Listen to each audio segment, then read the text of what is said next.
오늘 우리에게 주신 하나님의 말씀 출애굽기 34장 1절로 9절 말씀입니다.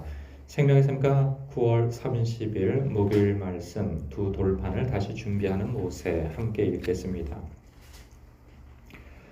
여호와께서 모세에게 이르시되 너는 돌판 둘을 처음 것과 같이 다듬어 만들라. 내가 깨뜨린 처음 판에 있던 말을 내가 그 판에 쓰리니 아침까지 준비하고 아침에 시내산에 올라와 산 꼭대기에서 내게 보이되 아무도 너와 함께 오르지 말며 온 산에 아무도 나타나지 못하게 하고 양과 소도 산 앞에서 먹지 못하게 하라. 모세가 돌판 둘을 처음 것과 같이 깎아 만들고 아침에 일찍이 일어나 그 두 돌판을 손에 들고 여호와의 명령대로 시내산에 올라가니 여호와께서 구름 가운데에 강림하사 그와 함께 거기 서서 여호와의 이름을 선포하실세 여호와께서 그의 앞으로 지나시며 선포하시되 여호와라 여호와라 자비롭고 은혜롭고 노하기를 더디하고 인자와 진실이 많은 하나님이라. 인자를 천대까지 베풀며 악과 과실과 죄를 용서하리라.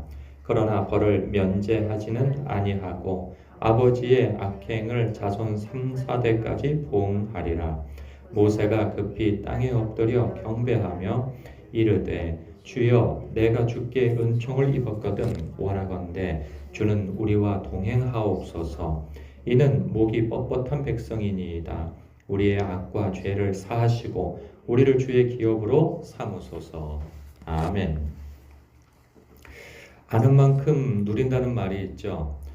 운동이든지 예술이든지 기술, 공부할 것 없이 세상에 어떤 매사에 어떤 일이든지 아는 만큼 누리는 것이 사실입니다.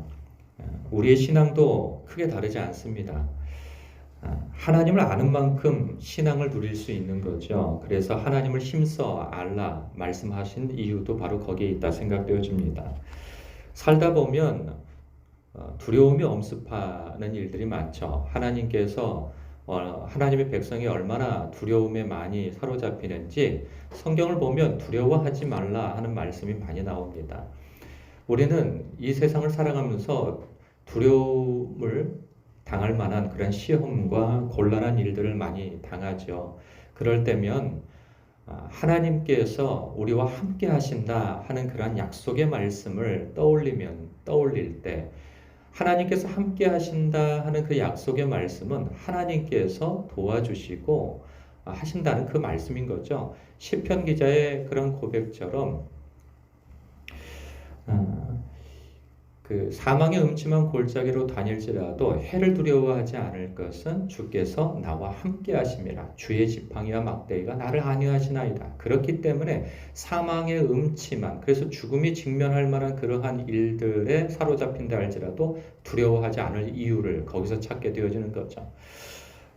그래서 두려운 마음이 있는 사람은 함께 하시는 하나님 앞에 나아갈 수 있는 것입니다. 뭐 그런가 하면 살다 보면 결핍한 일들이 얼마나 많습니까? 그럴 때면 머리털까지 세신 바 되신 하나님, 우리의 처지를 동감하시는 주님, 너희 하늘아버지께서 너희의 필요를 알고 계신다 하신 예수님의 그 말씀을 떠올릴 때 우리는 우리의 필요를 참으로 때를 따라 돕는 은혜를 구하기 위하여서 하나님 앞에 담대히 나아갈 수 있게 되는 것이죠.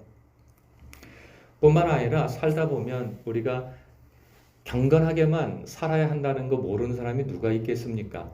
그러나 살다 보면 죄를 짓게 되어지죠. 근데 문제는 죄를 한두 번 짓게 되어지면 우리가 하나님 앞에 나아가는 것은 어렵지 않습니다. 하나님 앞에 회개하고 돌이킬 수 있는 기회를 갖죠. 문제는 같은 죄를 자꾸 반복한다는 것이 문제인 것이죠. 그럴 때면 사람의 마음속에 양심이라는 게 세워집니다. 그러면 사람이 염치가 있지, 낯짝이 있지, 이렇게 똑같은 죄를 반복하면서 어떻게 하나님 앞에 또 이 용서를 구할 수 있단 말인가 그런 생각이 듭니다. 그러나 70번씩 70번이라도 용서해 주시는 주님을 안다면, 그리고 우리의 죄를 자복하면 우리 하나님께서 용서하신다는 그런 은혜로운 하나님이심을 안다면 그 약속의 말씀을 떠올리는 사람은 하나님 앞에 7번씩 70번이라도 죄를 짓는다 할지라도 용서하시는 하나님 앞에 나아가 죄를 자복할 수밖에 없는 것이죠. 하나님이 용서하시는 하나님이라는 사실을 알지 못하는 사람은 하나님 앞에 나아가지 못하고, 은혜로우신 하나님, 자비로우신 하나님임을 알지 못하는 사람은 결단코 하나님 앞에 나아갈 수가 없는 것입니다. 오늘 말씀도 하나님께서 용서하시는 하나님이심을 드러내시죠. 이미 깨진 계약을 하나님께서 다시 회복하시고 갱신하시기 위하여서 모세에게 그렇게 이렇게 분부하심을 봐요. 너는 돌판 2개를 다듬어서 시내 산에 오르라. 내가 너하고 이전에 맺었던 그 계약을 너희와 다시 맺을 것이다 하신 말씀을 해주세요.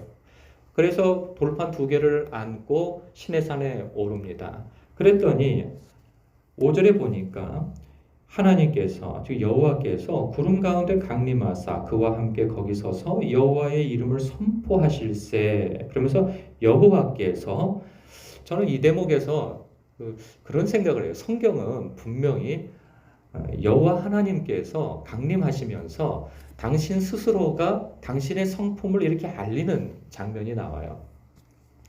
뭐 그럴 수도 있죠. 분명히 이제 뭐 성경 그대로라면. 그런데 저는 하나님께서 이거 직접 말씀하셨을까 싶은 생각이 들어요. 저는 천군과 천사들이, 아니면 천사장이, 천사들이 하는 행동이 늘 하나님 앞에서 찬송하고 하나님의 성품을 드러내고 그러지 않습니까? 저는 아마도, 그건 뭐 제 생각입니다. 이건 천사장이나 천군들이 하나님 앞에 이렇게 모세에게 이렇게 하나님의 성품을 드러내는 장면이라는 생각이 들어요. 그러니까 하나님의 성품을 어떻게 드러내는가 보면 그의 앞으로 지나시며 선포하시되 여호와라 여호와라. 여호와라고 하는 의미의 뜻을 이전에 한번 말씀드린 바가 있죠. 여호와라. 그러니까 말씀하신 바를 이루시는 하나님이시다 하는 그런 문맥적 뜻을 가지고 있습니다. 그러면서 여호와는 자비로우신 하나님이라는 거죠.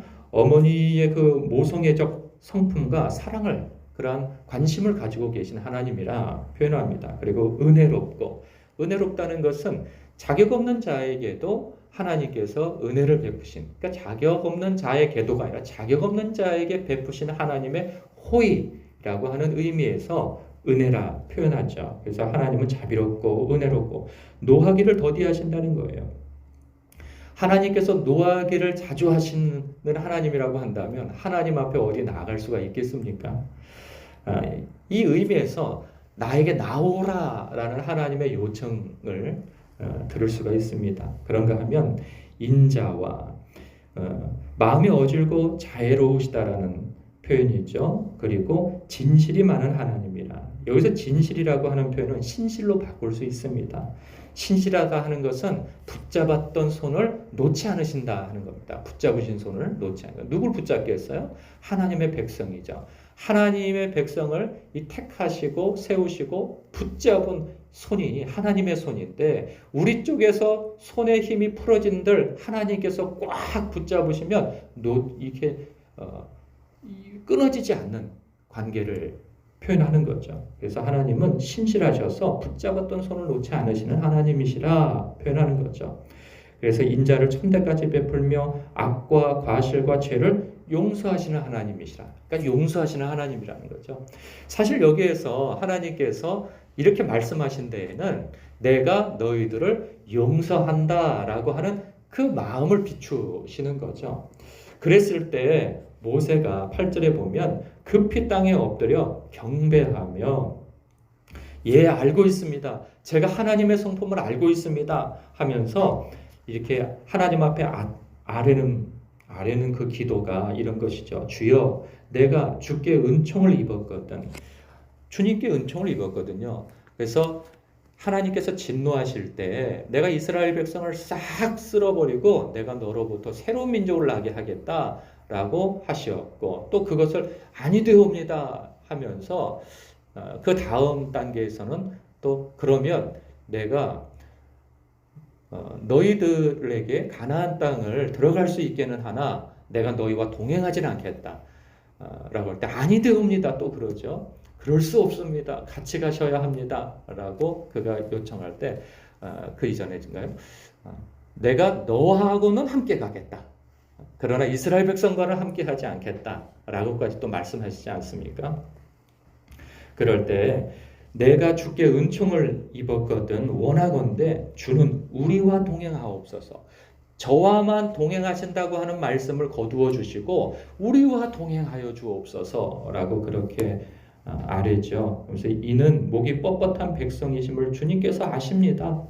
우리의 악과 죄를 사하시고 우리를 주의 기업으로 삼아 주옵소서 그렇게 요청합니다. 이 요청이 하나님 앞에 받아들여졌겠죠? 왜냐하면 하나님께서 당신이 용서하시는 하나님이라고 그렇게 외치셨을 때에 이 기도를 받으시겠다고 하는 그러한 선제적 표현을 이미 하셨기 때문에 이 요청은 받아들여집니다. 오늘도 우리는 주님 앞에 나올 때 하나님을 기대합니다.